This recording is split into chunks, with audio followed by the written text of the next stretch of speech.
In this video, I'll show you the top 8 tips for keeping rats and other pests out of your compost so you can make compost more efficiently and get it out onto your garden faster. These tips are easy to implement, and they are the same ones that I've used for 35 years. So you'll learn how to make compost without being creeped out by rats using the same exact methods that I use. Hi, I'm Marion Owen, the Gardener's Coach, where I help you create your dream garden using super easy organic gardening methods. So if you've ever made compost, you'll understand that there's a lot of reasons why rats show up in your compost bin and lots of ways to deal with them. So I've spent years experimenting and field testing a ton of techniques. And in this video, I'm going to share with you my top 8 to prevent rats from getting into your compost pile and how to get rid of them to help you decide which methods would work best for your unique situation. And make sure to stick around to the end, because once we've covered how to deal with rats and other pests, I'm going to share with you an incredibly simple secret sauce that you can apply to your composting methods, which will dramatically reduce your pest problems and reduce the time it takes to get finished compost. All right, let's dive in. Tip number 1, location, location, location. Where you set up your composting is important, because the location will mean the difference between whether it turns into a rat run, a place for them to build a nest, or whether they'll avoid it altogether. You see, most people stage their composting in an out-of-the-way place, in the shade, up against a fence, against a tree. Now, to a rat that is simply looking for some privacy, a compost pile tucked away in the dark corner looks like the perfect place to raise a family undisturbed. You're better off setting up your compost bins out in the open, away from potential rat runs along fence lines and sides of buildings, you see. That's because rats generally avoid areas where there is a lack of cover and where there's a lot of human activity. So make compost near a path, a porch, any spot where people will walk by often. Oh, and when you do walk by, grab a stick every now and then and tap, tap, tap on the side of the bin to discourage rats from taking up residence. Tip number 2, the bin. What you make your compost in either attracts rats or shoos them away.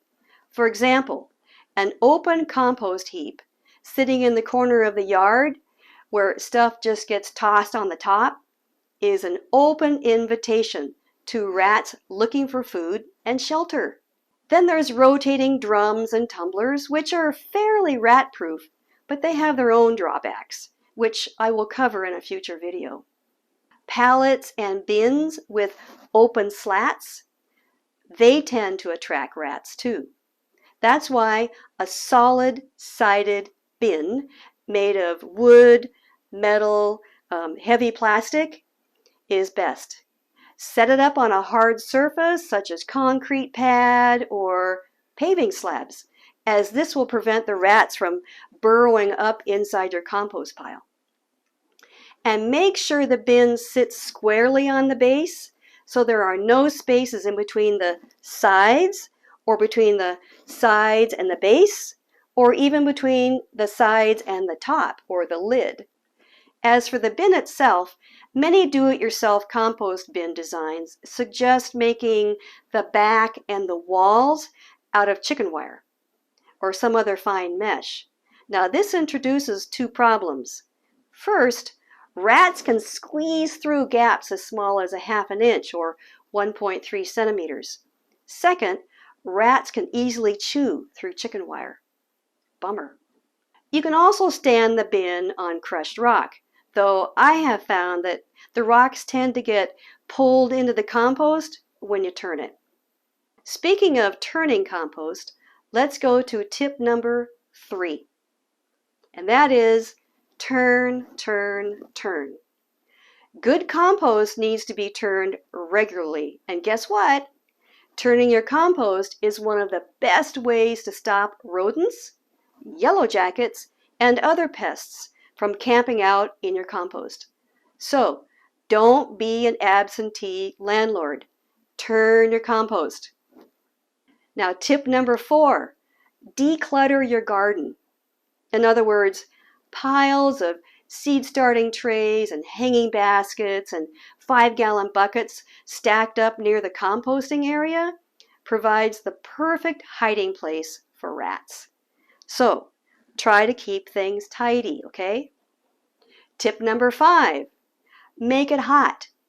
Cold composting makes it easy for rats to set up housekeeping. You might as well put up a for rent sign.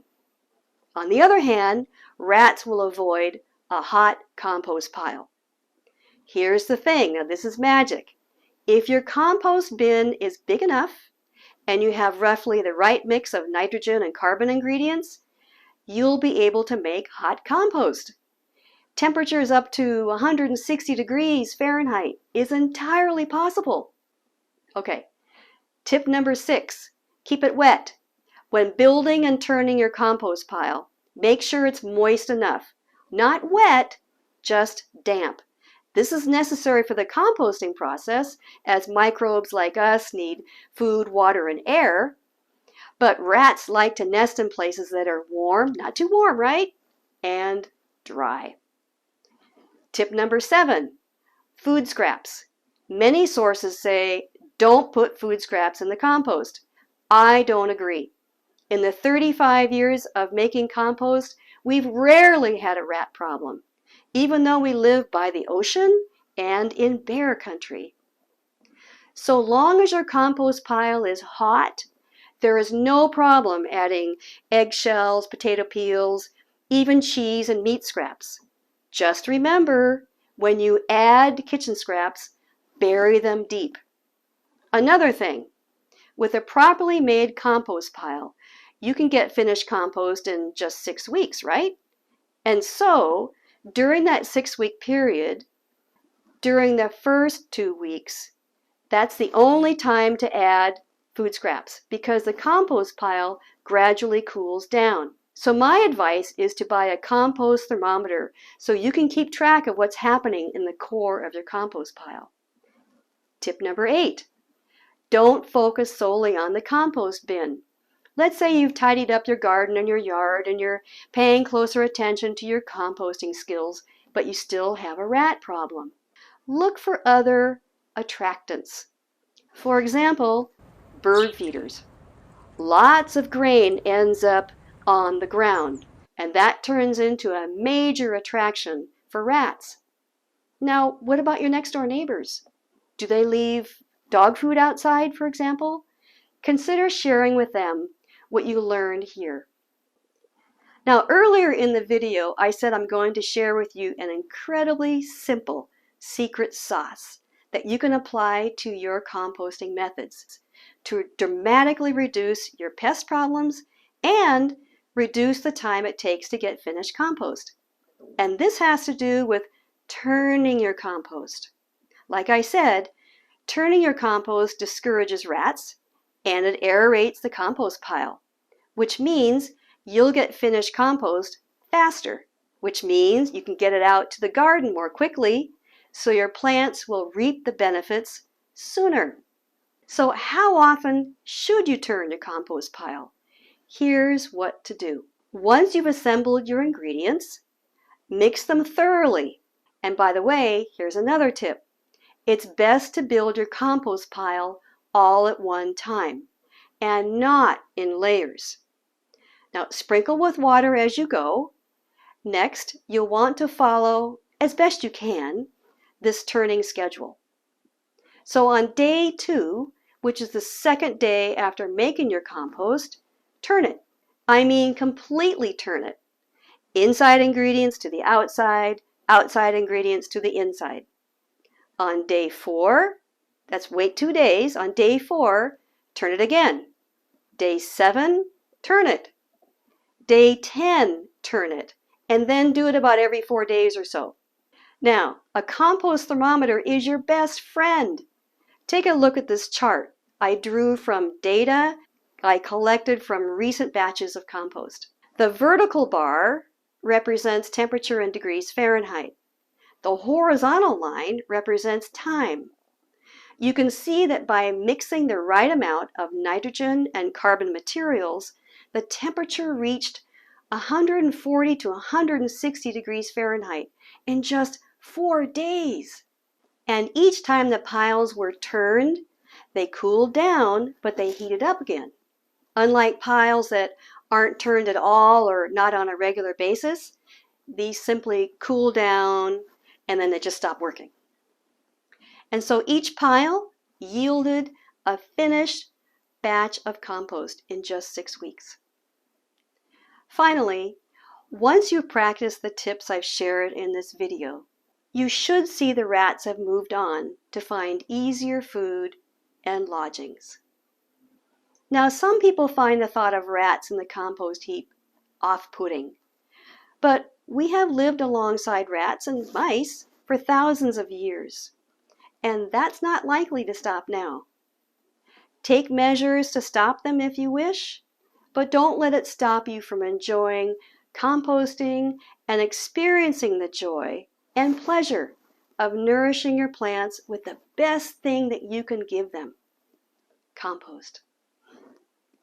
If you found value in this video, give me a thumbs up. It really makes a huge difference. Meanwhile, go and check out the resources I've listed in the description below. And I'll see you in the next video. Cheers!